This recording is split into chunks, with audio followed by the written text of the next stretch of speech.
किया जाएगा।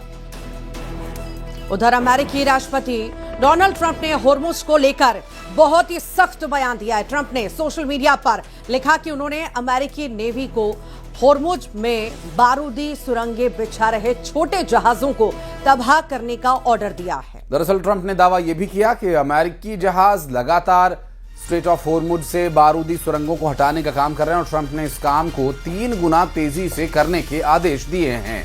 ट्रंप ने अपनी दूसरी पोस्ट में दावा किया कि होर्मुज स्ट्रेट पूरी तरह अमेरिका के नियंत्रण में है। अमेरिकी नेवी की परमिशन के बिना कोई भी जहाज यहां से निकल नहीं सकता। जब तक ईरान किसी समझौते पर नहीं आता तब तक स्ट्रेट ऑफ होर्मुज पूरी तरह से बंद रहेगा।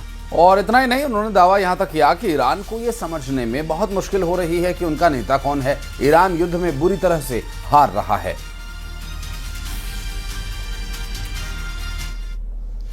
और चलिए आगे बढ़ते हैं, स्थिति का जिक्र करते हैं। यहाँ पर कैमूर पहाड़ में भीषण आग लग गई और 3 दिनों से लगातार यहाँ पर जंगल जल रहा।